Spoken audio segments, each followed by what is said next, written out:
Baik, bismillahirrahmanirrahim. Assalamualaikum warahmatullahi wabarakatuh. Terima kasih. Waalaikumsalam. Terima kasih atas terima kasih atas waktu dan kesempatannya karena telah meluangkan waktunya untuk menghadiri perkuliahan pertemuan kedua dengan materi komitmen organisasi. Ya, langsung saja untuk mempersingkat waktu. Jadi pada slide ini kita akan membahas beberapa materi tentang komitmen organisasi. Yang pertama itu adalah memahami arti komitmen. Yang kedua itu adalah memahami arti organisasi. Yang ketiga, pengertian komitmen organisasi. Yang keempat itu ada makna komitmen organisasi. Yang kelima itu bentuk komitmen organisasi. Yang keenam, aspek komitmen organisasi. Yang ketujuh, faktor yang mempengaruhi komitmen organisasi. Lalu ada juga manfaat dan tujuan dari komitmen organisasi. Selanjutnya ada cara membangun komitmen organisasi. Lalu strategi komitmen organisasi ya. Jadi itu tadi ada beberapa materi yang akan kita tampilkan dalam pertemuan ini ya. Oke, langsung saja.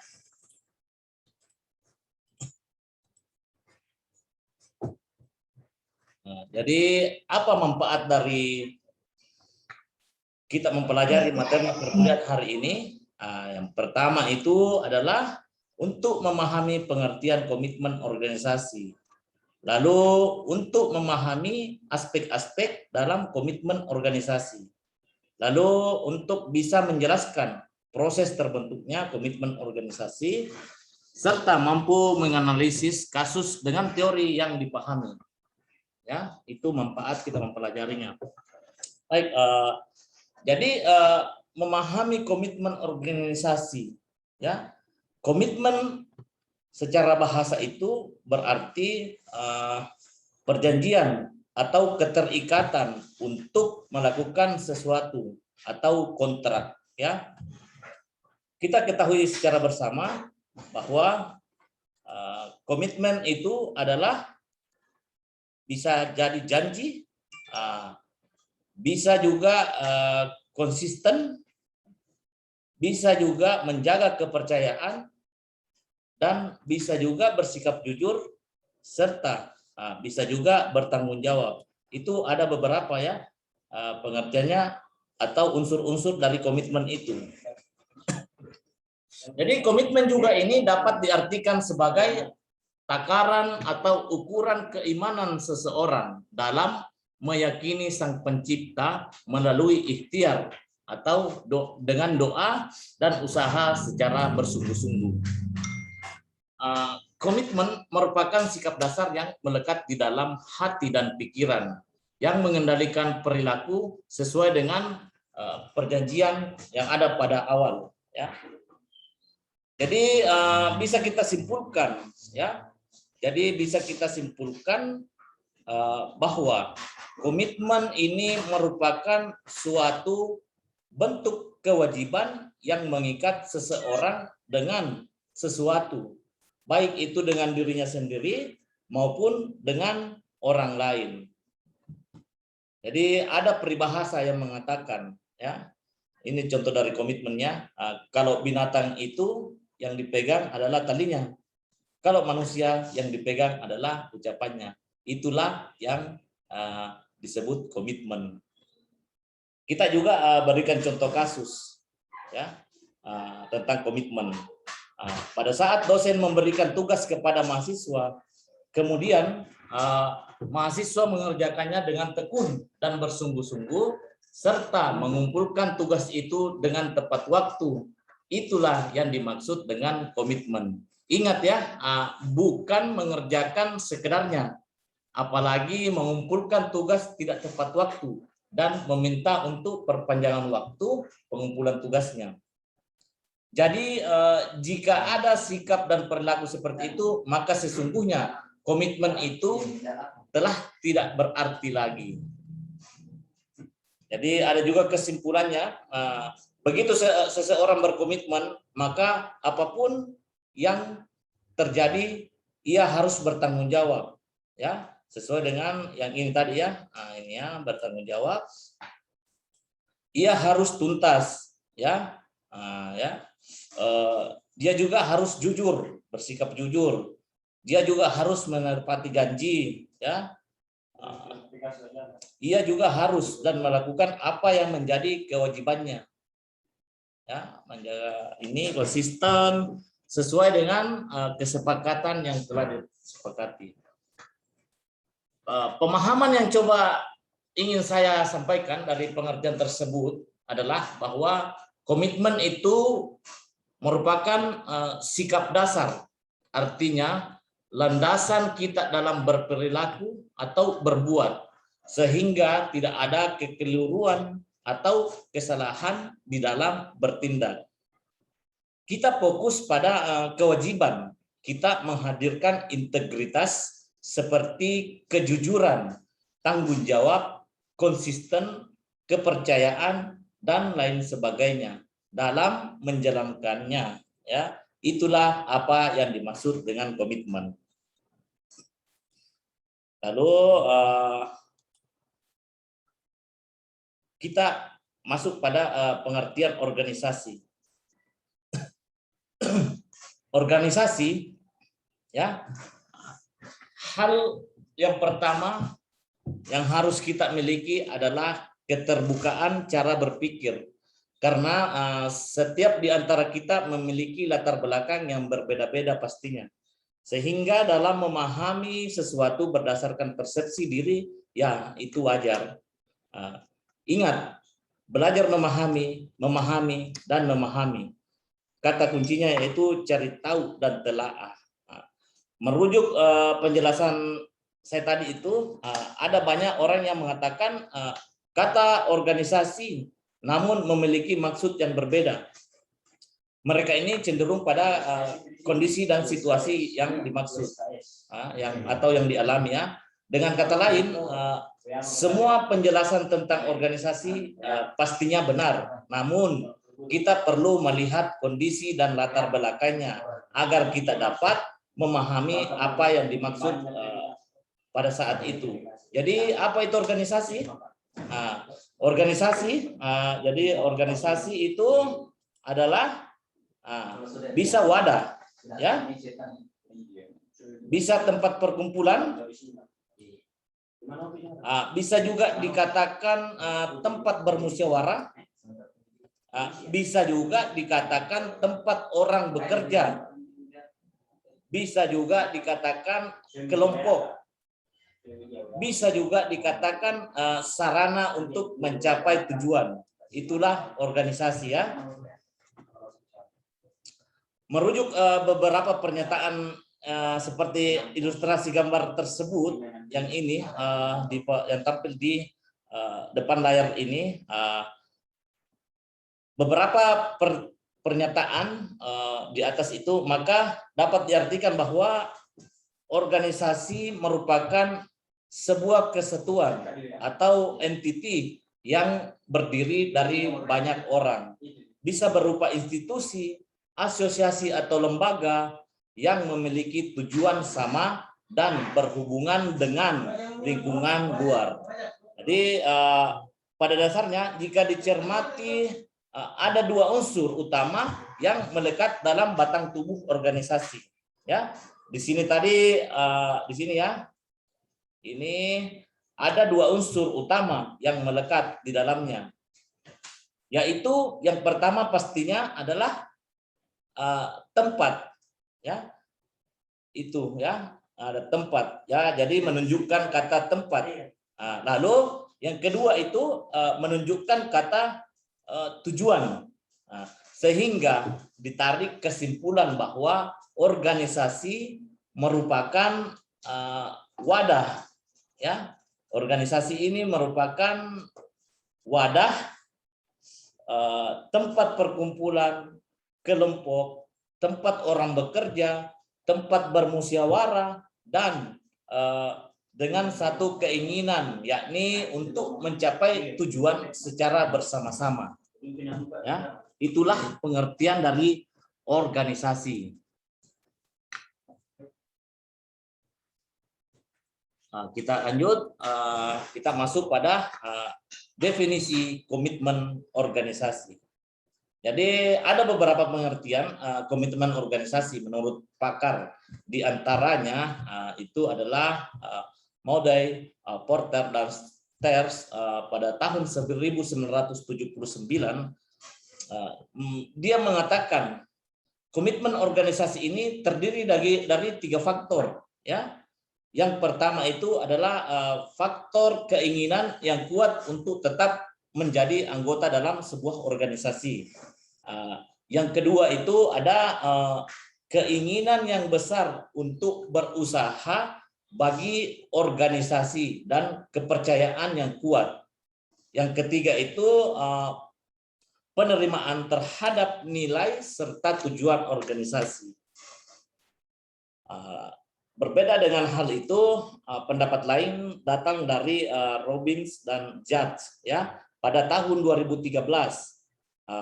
Dia mengemukakan bahwa komitmen organisasi itu yang didefinisikan sebagai suatu keadaan di mana seorang karyawan memihak organisasi tertentu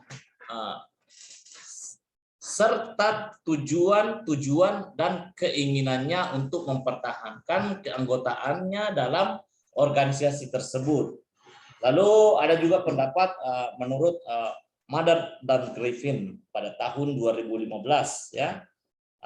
Dia mengatakan bahwa komitmen organisasi merupakan sikap yang mencerminkan sejauh mana seseorang individu mengenali dan terikat pada organisasinya. Seseorang individu yang memiliki komitmen tinggi kemungkinan akan melihat dirinya sebagai anggota sejati di dalam sebuah organisasi. Lalu ada juga pendapat dari Kreitner dan Kinichi ya dalam Putu dan Iwayan pada tahun 2013. Dia mengatakan bahwa komitmen organisasi merupakan kesepakatan untuk melakukan sesuatu untuk diri sendiri, individu lain, kelompok atau organisasi.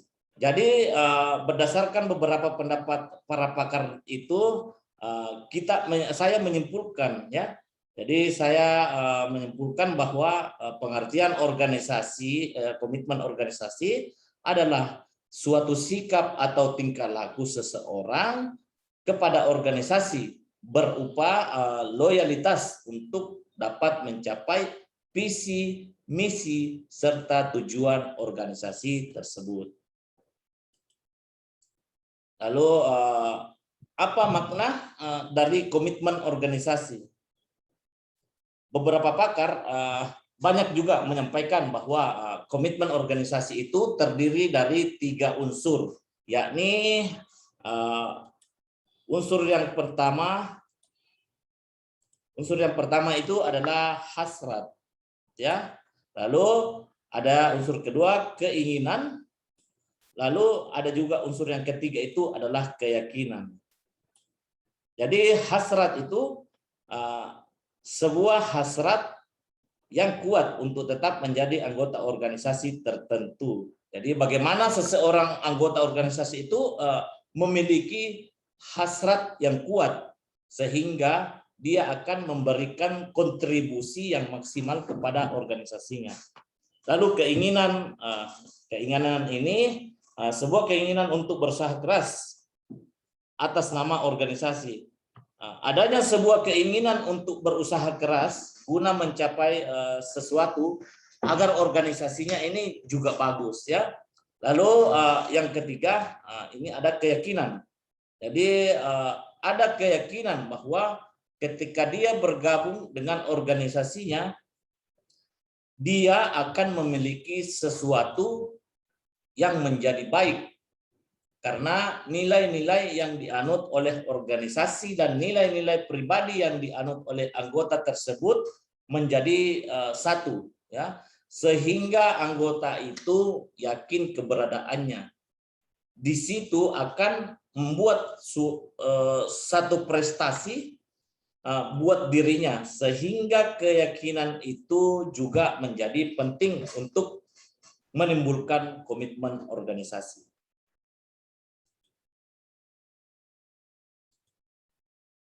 Kita masuk pada bentuk komitmen organisasi. Jadi komitmen organisasi ini terdiri dari beberapa bentuk, ya.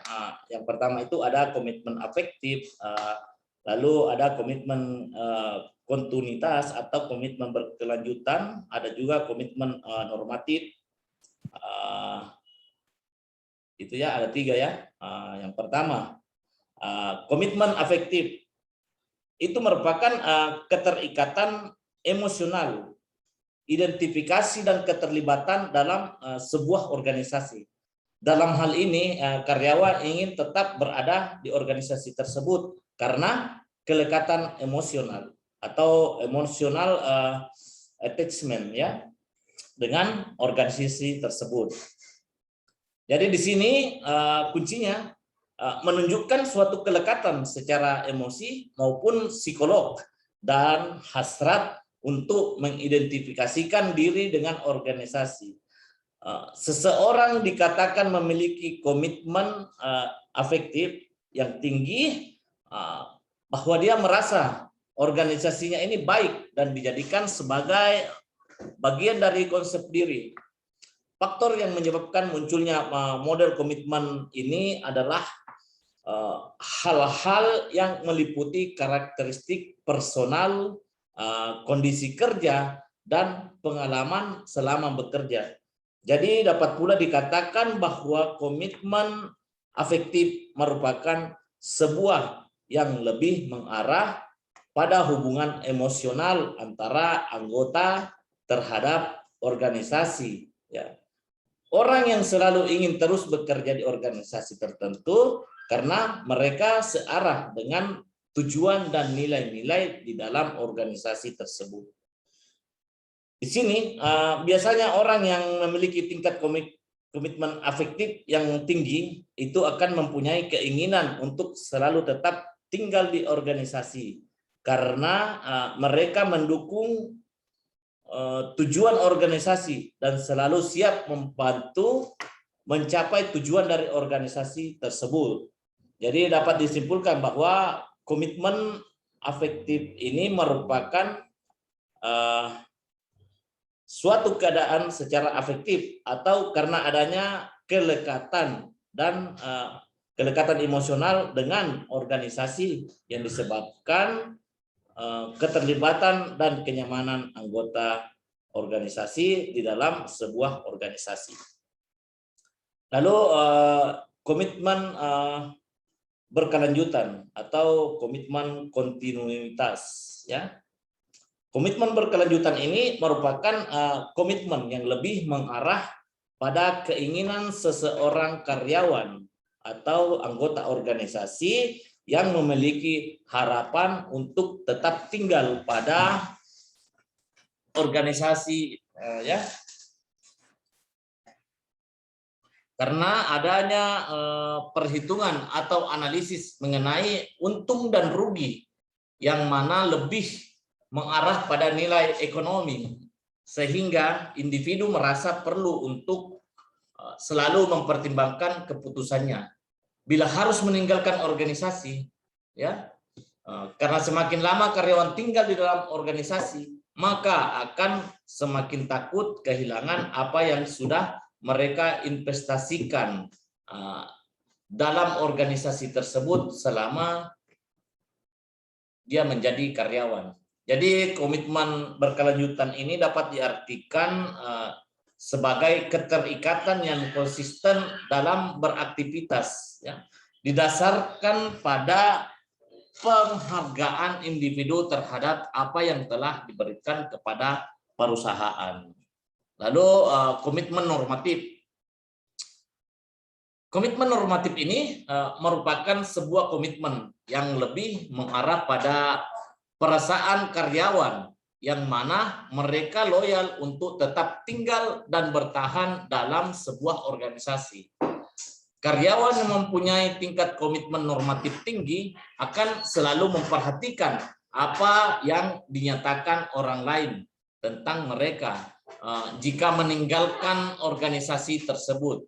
Mereka tidak ingin mengecewakan pimpinan dan khawatir jika rekan kerja mereka ini memiliki pikiran-pikiran yang buruk terhadap pengunduran diri mereka. Ya, jadi komitmen ini timbul karena karyawan merasa wajib setia, lalu patuh dan taat kepada organisasi karena diberikan kompensasi, ya. Misalnya reward berupa beasiswa, sehingga membuat karyawan ini memiliki loyalitas yang tinggi serta merasa wajib untuk membalas dari apa yang diterimanya. Kita masuk ke aspek, ya, aspek komitmen organisasi. Jadi ada beberapa aspek dari komitmen organisasi. Yang pertama itu aspek identifikasi, ya. Rasa identifikasi yang diwujudkan dalam bentuk kepercayaan karyawan terhadap organisasi. Ini dapat dilakukan dengan memodifikasi tujuan dari organisasi tersebut sehingga mencakup beberapa tujuan pribadi para karyawan, ataupun dengan kata lain perusahaan memasukkan pula kebutuhan dan keinginan karyawan dalam tujuan organisasinya. Maka hal tersebut membuahkan suasana saling mendukung di antaranya para karyawan dengan organisasi. Lebih lanjut, suasana tersebut akan membawa karyawan dengan sukarela menyumbang sesuatu bagi tercapainya tujuan organisasi. Karena karyawan ini menerima tujuan organisasi yang dipercaya telah disusun demi memenuhi kebutuhan pribadi mereka. Pada layar ini juga saya telah merangkum, ya. Saya telah merangkum secara singkat itu apa itu aspek identifikasi, ya. Lalu kita masuk kedua, aspek keterlibatan. Keterlibatan atau partisipasi karyawan dalam aktivitas-aktivitas keorganisasian juga sangat penting untuk diperhatikan, ya. Hal ini dikarenakan adanya keterlibatan karyawan menyebabkan mereka akan mau dan senang bekerja sama baik dengan pemimpin ataupun dengan teman sejawat atau rekannya di dalam sebuah perusahaan atau organisasi. Salah satu cara yang dapat dipakai untuk memancing keterlibatan karyawan adalah dengan memancing partisipasi mereka dalam berbagai kesempatan pembuatan keputusan yang dapat menumbuhkan keyakinan pada karyawan bahwa apa yang telah diputuskan merupakan keputusan secara bersama-sama. Di samping itu, karyawan merasakan diterima sebagai bagian utuh dari organisasi dan konsekuensinya lebih lanjut. Mereka merasa wajib untuk melaksanakan keputusan bersama karena adanya rasa terikat dengan mereka yang mereka ciptakan. Lalu aspek yang ketiga itu adalah aspek loyalitas. Jadi loyalitas karyawan terhadap sebuah organisasi memiliki makna kesediaan seseorang untuk melanggengkan hubungan dengan organisasi bila perlu dengan mengorbankan kepentingan pribadinya tanpa mengharapkan apapun. Kesediaan karyawan untuk mempertahankan diri bekerja dalam perusahaan adalah hal yang terpenting dalam menjunjung dan menunjang komitmen karyawan kepada organisasi, ya, di mana mereka bekerja pastinya. Hal ini dapat diupayakan bila karyawan ini merasakan adanya keamanan dan kepuasan di dalam organisasi tempat karyawan bergabung dan bekerja.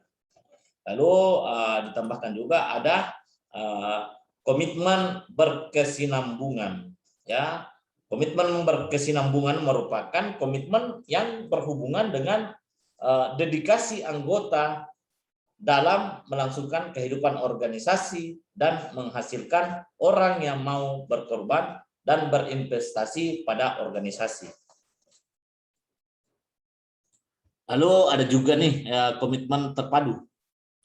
Ya, komitmen terpadu yaitu komitmen anggota terhadap organisasi sebagai akibat adanya hubungan sosial dengan anggota lain di dalam sebuah organisasi. Ini terjadi karena karyawan percaya bahwa norma-norma yang dianut organisasi ini merupakan norma-norma yang pastinya bermanfaat. Ya. Lalu ada komitmen terkontrol, ya, komitmen terkontrol, ya, yaitu komitmen anggota pada norma organisasi yang memberikan perilaku ke arah yang diinginkannya.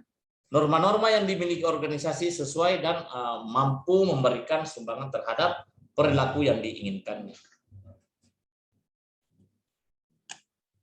Lalu kita masuk ke faktor komitmen organisasi. Jadi ada beberapa faktor dari komitmen organisasi. Ada peribahasa yang mengatakan, ya, tidak ada jalan pintas menuju Roma. Kita perlu mempersiapkan diri untuk dapat ke sana. Uang, waktu, pikiran, dan tenaga secara bersama-sama dibelanjakan agar harapan tercapai. Bahkan kita ini tidak peduli orang bilang apa. Kita tidak peduli ngerinya ketinggian dari pesawat.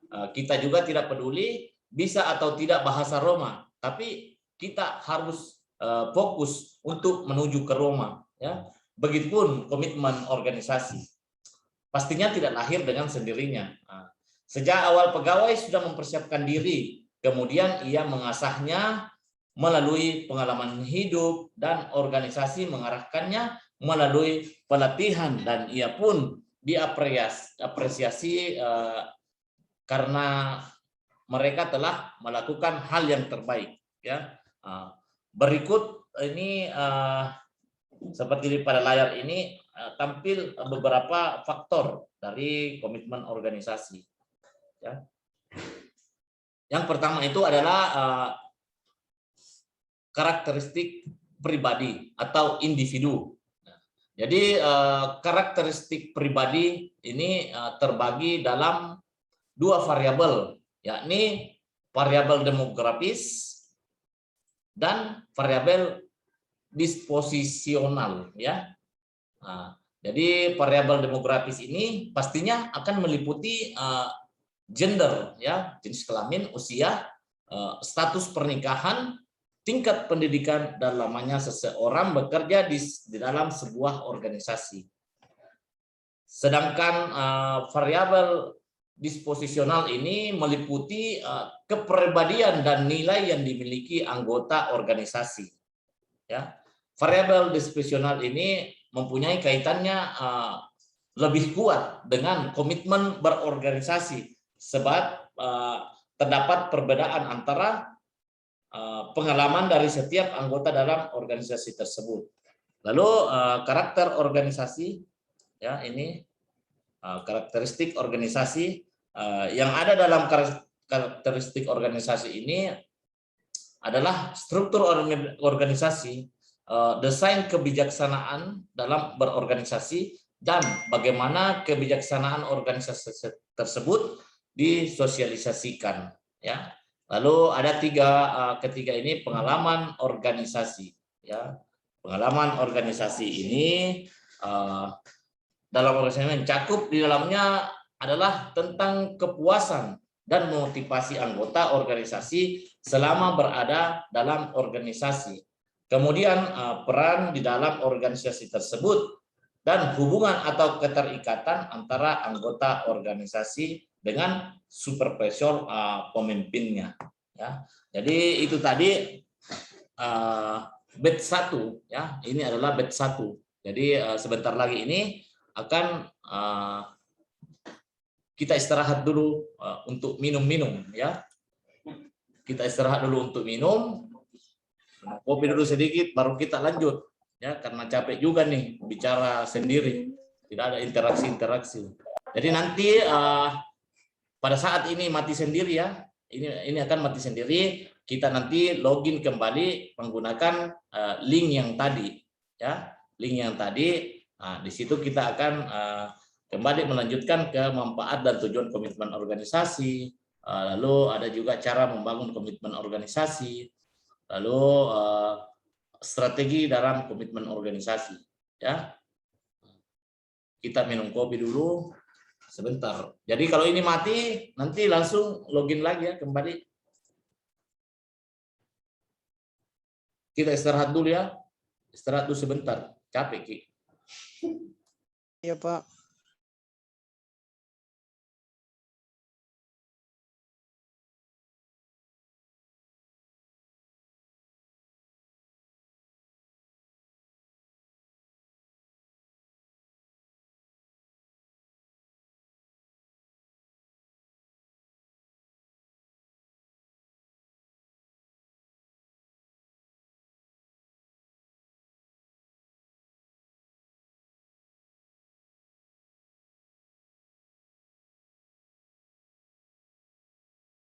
Nanti kalau mati ini kita login kembali ya. Sebentar ini mati ini, baru kita akan melanjutkan materi selanjutnya. Iya Pak. Iya Pak.